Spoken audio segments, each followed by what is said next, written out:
हम पूरे जब पूरे सिस्टम को देखते हैं, और चूंकि मैं खुद भी सिस्टम में मैंने काम किया है, जब कोई कलेक्टर किसी भी जिले में जाता है तो उसकी अपनी एक प्रायोरिटी भी अपनी जी, खुद की होती है। जी, वो एक सपना लेके जाता है कि मैं जब जाऊंगा किसी जिले में तो मेरा एक सिग्नेचर हो, कि जी, मैं ऐसा कोई काम करके जाऊं कि जी, जब भी कोई याद करे तो ये तो जी, एक बात तो सरकार अपनी प्राथमिकताएं करती है, पर उन प्राथमिकताओं में जो जी, सरकार की प्राथमिकता, उसमें जो उसके दिल को छूता है कोई ऐसा काम, जी, जी, जो उसको लगता है कि मुझे ये काम जरूर करना चाहिए। जी, और हमने बहुत सारे कलेक्टरों को देखा है कि उनके उनका सिग्नेचर होता है कि वो थे तो उन्होंने जी, ये काम करा है, ये जी, करा है। आप अपना ऐसा कौन सा सिग्नेचर बनाना जी। चाहती है? जैसा कि आपने कहा कि शासन की जो योजनाएँ होती हैं, उनकी पारदर्शिता के रूप में जन-जन तक पहुँचाना, ये हम सभी की प्राथमिकता में है। परंतु निश्चित रूप से कुछ व्यक्तिगत प्राथमिकताएँ भी होती हैं और बच्चे मेरे दिल के बहुत करीब हैं और मेरी जो अगर मेरी व्यक्तिगत प्राथमिकता की बात करते तो शिक्षा मेरी बहुत बड़ी प्राथमिकता है और जैसा कि मैंने अभी शुरू में आपसे कहा कि मैंने आते साथ यहाँ शुरू किया है कि 15 बच्चों को मैं सुनूँगी। मैं आपको बताना इसकी हम शुरुआत अगले हफ्ते से करने वाले हैं। मैं आपको बताना चाहूँगी कि इन 15 बच्चों को मैं अपने निवास में बुलाना चाहती हूँ क्योंकि देखिए ऐसे मीटिंग हॉल में और कई सभाओं में तो बच्चे मिलते हैं, उनको हम सम्मानित करते हैं। परंतु मैं उन बच्चों को एक बहुत बड़ी ऊँचाई और एक बहुत बड़ा सपना देना चाहती हूँ कि आपको आगे कहाँ तक पहुँचना है। मैंने यहाँ पे बहुत स्कूलों में मैंने विज़िट किया तो मैं जब बच्चों से पूछती हूँ कि बेटा तुम क्या बनना चाहते हो? तो यहाँ मैंने देखा बच्चे फौजी बनना चाहते हैं, बच्चे टीचर बनना चाहते हैं। बहुत अच्छी बात है, हर पद सम्मानीय है।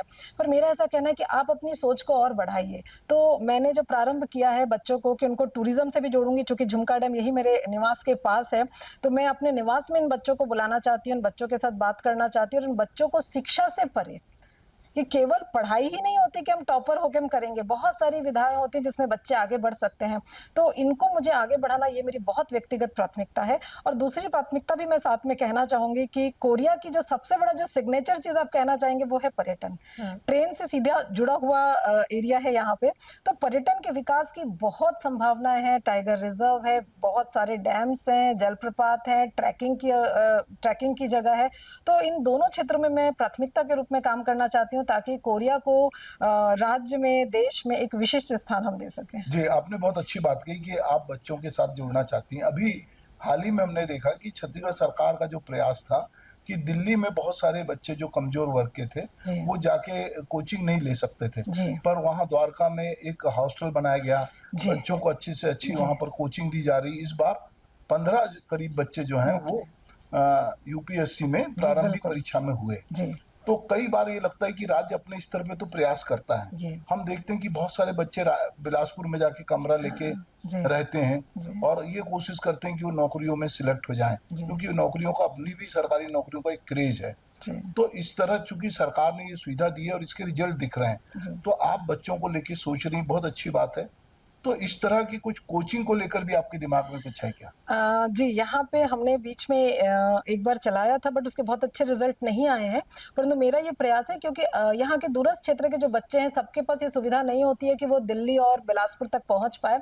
तो न केवल हम जो यूपीएससी और जो शासकीय सेवाओं की जो परीक्षाएँ होती हैं उसके लिए और जैसा कि पहले भी मैंने ज़िक्र किया कि यहाँ के बच्चों की शारीरिक दक्षता में बहुत अच्छी इनका इनका इनपुट है।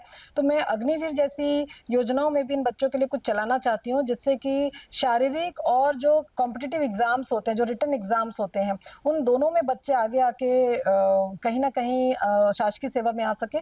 साथ ही मैं एक चीज़ और बताना चाहूँगी कि मैं इंग्लिश के लिए भी कुछ करना चाह रही हूँ। अभी जी। हमने एक प्रोजेक्ट बनाया है कि हॉस्टल के बच्चों को हम इंग्लिश में दक्षता क्योंकि देखिए, किसी भी एग्ज़ाम के लिए आपका व्यक्तित्व अच्छा होना बहुत ज़रूरी है ताकि आप खुल के बोल सकें, चाहे वो इंटरव्यू हो, चाहे जीडी हो। तो हमने एक प्रोजेक्ट अभी हम तैयार कर रहे हैं कि यहाँ के हॉस्टल के बच्चों के लिए हम इंग्लिश की स्पोकन इंग्लिश की क्लास लगाएँगे, जिससे बच्चे खुल के अपने व्यक्तित्व को निखार सके और आगे बढ़ सके। जी, आप खुद जो है कलेक्टर हैं और लड़कियों के बीच में जाती हैं, तो जब कोई लड़की या महिलाएँ आपको देखती हैं जी, कि भई ये मैडम कलेक्टर हैं और ये काम कर रही हैं, जी, तो बहुत लोग मन ही मन में एक आइकॉन बनाते हैं कि हमको ये बनना है। जी, हम देखते हैं कि किरण बेदी जब आई थी आईपीएस में तो बहुत सारी लड़कियों की वो रोल मॉडल बनी। जी, फिर उसके बाद हमने बहुत सारी लड़कियों को, महिलाओं को देखा जो महिलाओं के लिए भले रोल मॉडल की तरह आई। अब आप जिले में जाती हैं, जी। तो आप जिले में बहुत सारी लड़कियों को इंस्पायर भी करती होंगी, वो सोचती होंगी कि मैडम, तो ये जर्नी आपकी जो जर्नी है, जो जहाँ से भी शुरू हुई, आपको पूरे जीवन में किससे आप इंस्पायर हुई और ये जर्नी में आप ये यहाँ तक कैसे आई?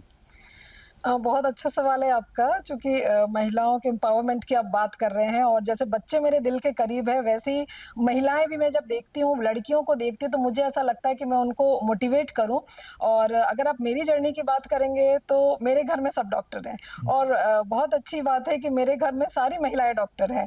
तो बचपन से मैंने देखा है कि महिलाएँ बहुत उच्च पद पे काम कर रही हैं, तो वो कहीं न कहीं दिल में था कि भई मुझे भी एक पद पे पहुँचना है और मेरे घर का तो माहौल ऐसा था कि लड़कियाँ पहुँच जाती हैं, लड़के नहीं पहुँचते तो भई तुम्हें तो पहुँचना ही है, वो ट्रेंड नहीं तोड़ना है। तो ये जो एक बचपन से घर पे देखा और शायद स घर पूरा परिवार ही मेरे लिए एक इंस्पिरेशन रहा कि जी। मैं इस जर्नी में आगे आ सकी।